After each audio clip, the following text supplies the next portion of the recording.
Hi guys. So today I'm going to be talking about graduate school and the process of applying, etc. And this video is long overdue, someone requested it and I'm only getting to it now. I'm really sorry about that, but here it is.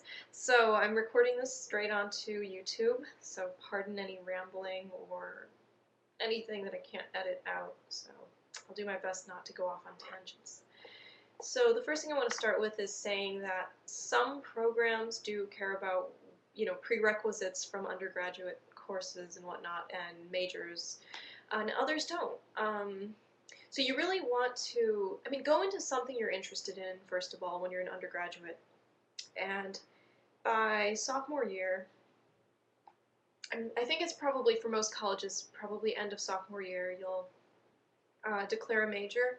But really, if you have no idea, feel around. Try to figure out what you want to do, and that's the beauty of like liberal arts. And not all schools offer the liberal arts, I guess, curriculum. But the ones that do, take advantage of it, seriously. And even if you think you know what you want to do, sometimes you don't. So really, just explore. I had friends that changed their minds so many times, and it's really, you really don't know what you want to do is the thing. You might have this strong inclination toward going into the sciences or maybe humanities. Okay, maybe you know that. Maybe you know you never want to take a math course ever again. That's cool. You don't have to be a mathematician. But within humanities or whatever else you're looking into, there might be something, that catches your eye, that's interesting to you, and that's the beauty of being able to explore. So with that, once you really have that idea that, I want to do, medieval studies, or I want to do med school, start to talk to your advisor, find out what grad school programs are out there, and find out what exam you need to take. So for dental school, it's the DAT, GRE for most graduate schools, GMAT for business school, I think, LSAT, law school, MCAT.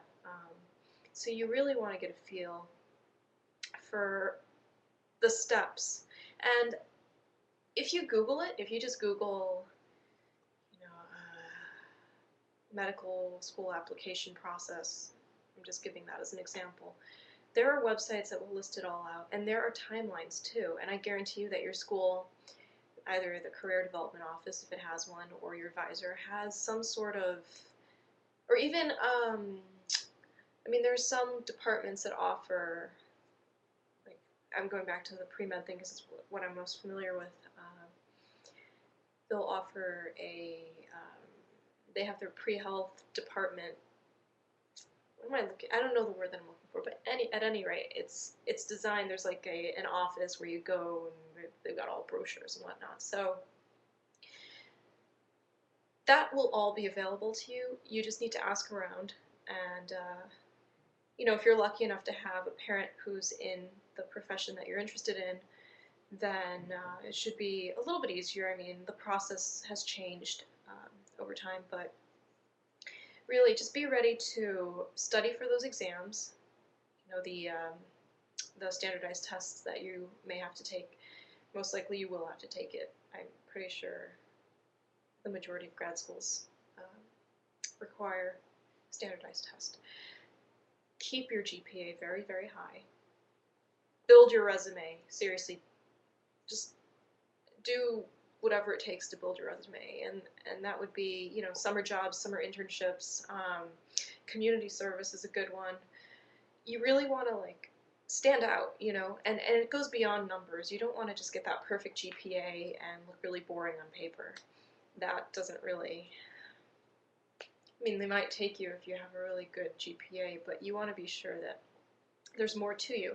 And it goes the other way too. If your GPA isn't in the competitive zone, you want to really make sure that you stand out on paper so that they think, oh, she's got experience in this. That's really interesting. Maybe we can use this, So you really want to look good. What else can I tell you? So I talked about the tests, talking to your advisors. Oh, okay. Let's say you've been out of undergrad for years now, and you don't have an advisor you can talk to,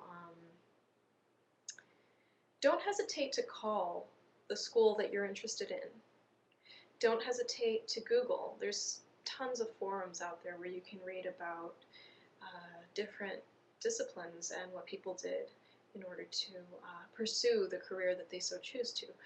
And if you call a school, you can call anonymously. You don't have to give a name. You're going to be talking to their secretaries, and you can just say, if you have a question about application process, timeline, that's what they're there for. They're there to answer your questions. So if that's the case, don't be afraid to call and ask, because they will ultimately be your #1 resource when it comes to finding out more.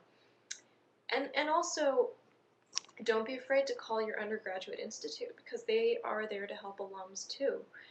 And I know most schools have career development offices. I don't know if they call it that in every school, but they have these offices so that both students and alums can call or visit and ask for more information. So yeah, that's all I can say right now. I hope I answered that, and I hope I didn't ramble too much. Yeah, if you guys have any other questions about this, or you want me to be more specific about what I'm going to do, or any other video requests, feel free to just either, I don't know where, message me somewhere, or leave a comment or whatever. So yeah, I hope that was helpful.